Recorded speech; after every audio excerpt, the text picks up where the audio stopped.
Hello everyone, welcome to the Big Guy Garage.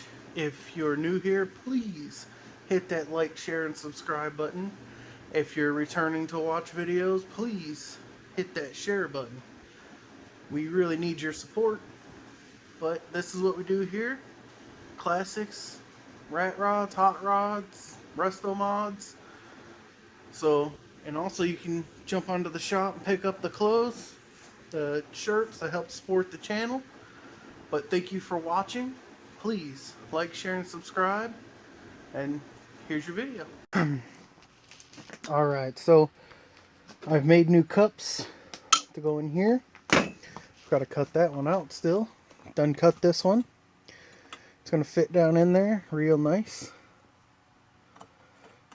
And then I am going to, I don't know if I'm going to TIG it or MIG it. I'm probably going to MIG it to hold it in place, and then I'll TIG it. But got two of them to do.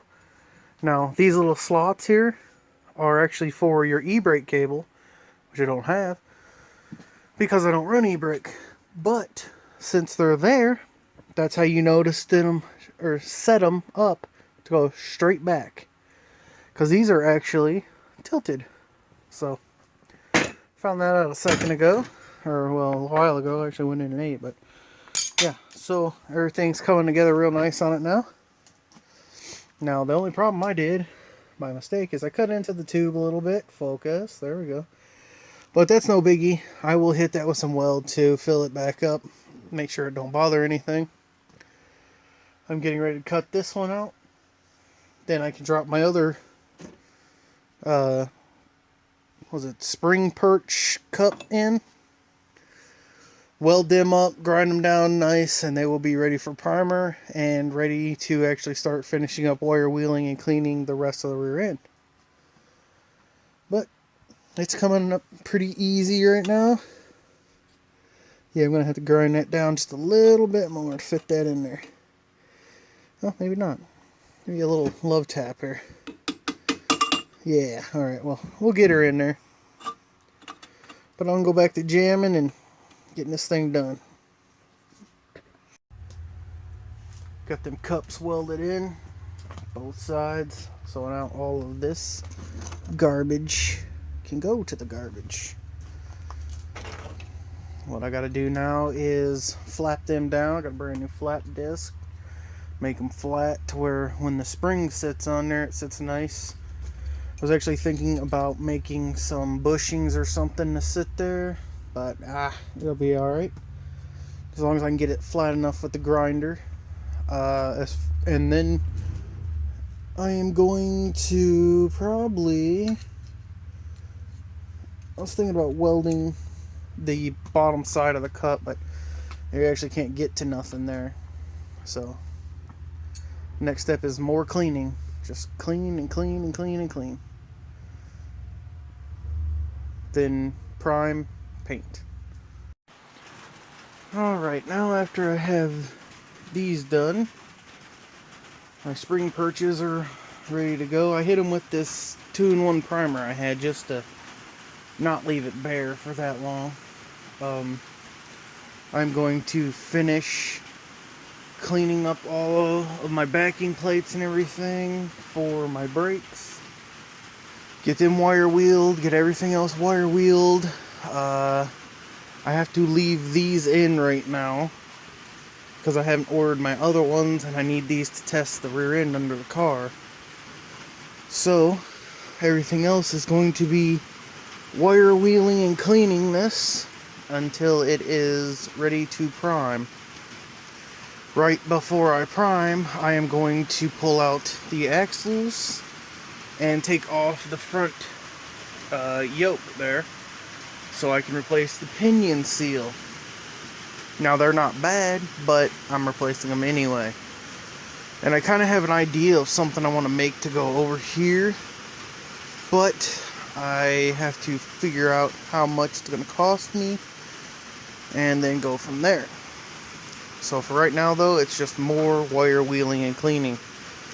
What you hear is the rain hitting the roof, so yeah, I'm going to crank up the tunes and get busy cleaning and possibly even I was thinking about drilling out my axle shafts here, or my axles, whatever you want to call my brakes, to fit the smaller bolt pattern.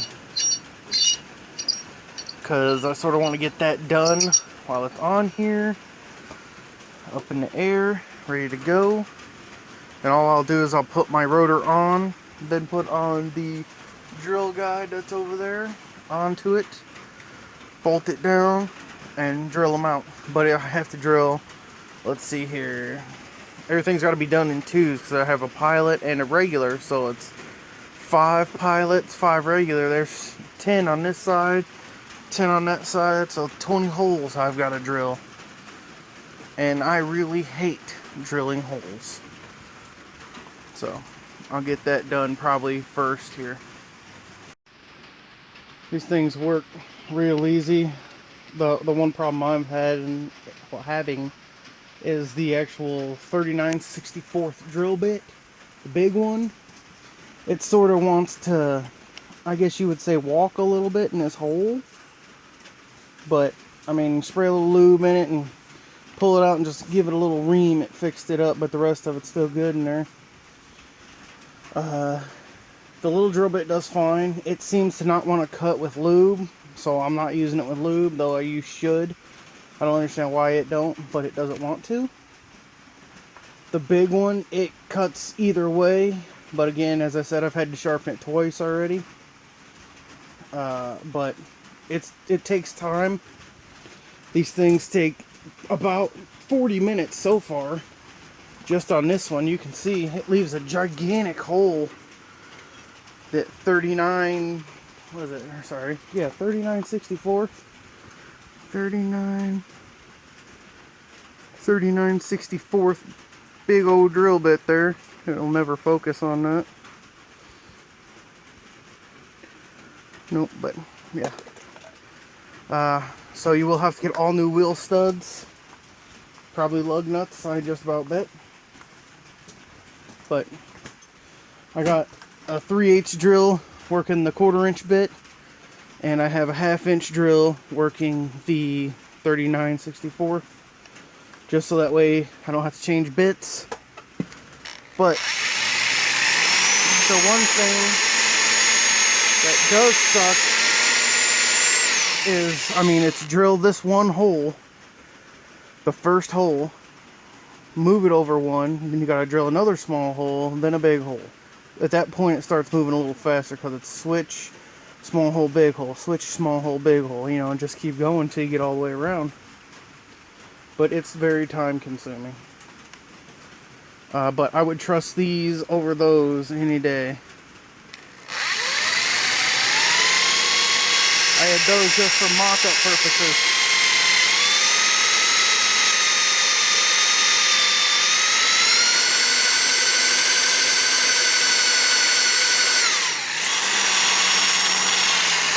And this drill bit does seem to want to cut on a higher speed better than it does on a lower speed.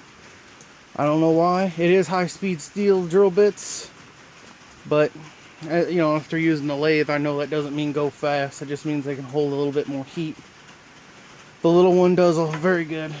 The big one, again, I've had to sharpen it already a couple times, and I just keep lube, push, just get it through there. It don't leave a big mess on the back side. I already had that one off. But again, trust this a lot more than I trust those. Well, I've got both my heat sources going right now. Kerosene, propane, trying to get all the CO2. But all I'm going to work on today is trying to get the rear end back under the car. And what I mean by back under is I just mean under enough to where I can mock up the upper control arms. These bushings still have to be replaced. The rear end is somewhat sanded. You guys have already seen that I replaced my cups. Those were actually quite easy, and I was not looking forward to them, but they worked out fantastic. The lower control arms are already made and sitting under here, and actually look like they've developed a bit of rust on them. Those need to be cleaned. So what I'm going to do is I'm going to pull my rotors. Sorry, had a brain fart there. Pull my rotors off, keep them clean, put them in the bags, put them back on the shelf. Before I, actually put it under there, I need to, as I said, build the uppers. And how I have to build them is two pieces basically, because I'm going to have to put them under there, then figure out the angle, because where they're only, I think they're 11 3/4. Let me see here. I thought I wrote them down, but I guess not. But they're 11 3/4, I believe, long, but they're at a sharp angle. You really have to change where they weld to the frame. You can't just weld them straight. The lowers, you can weld them straight, no problem. But I'll have to put my rear end under there, put my springs back in, put the lower control arms, jack it up, and then after I make my initial square boxes that go over this portion, and I weld the front portion, which is going to be like lower control arms down there, I'll have to just put everything under there, get my pinion angle straight. Actually, all I really have to do is get my center bolt measurements straight to each other, and then wherever they land on the square part that goes up here to the part that bolts onto the car is where I need to weld it. Now, I'm a pretty good welder, not like certified fantastic or anything, but I think that if I sort of want to put like a rod through it or something, because I'm afraid just that little bit of weld on that little bit of pipe. Let me see, where's my stuff at? Right here it is. I think just welding this little bit of pipe, which I believe is 1.5 inches, and it's DOM, I think it's a little bit more than 1/8 inch wall, that my welds won't hold very well. And that's just me being head conscious, because I love Christine here. But what I was thinking about doing is actually doing a hole and then having this come through, like mark it, have this come through, then welding it inside and out, and then plugging the hole. But it's all fab work, I have a lot to do still. But you'll see she runs now. This is all on its own little series. So when you see this, I'll already have started the series. But yeah, there's a lot of work to do. And let's get to it.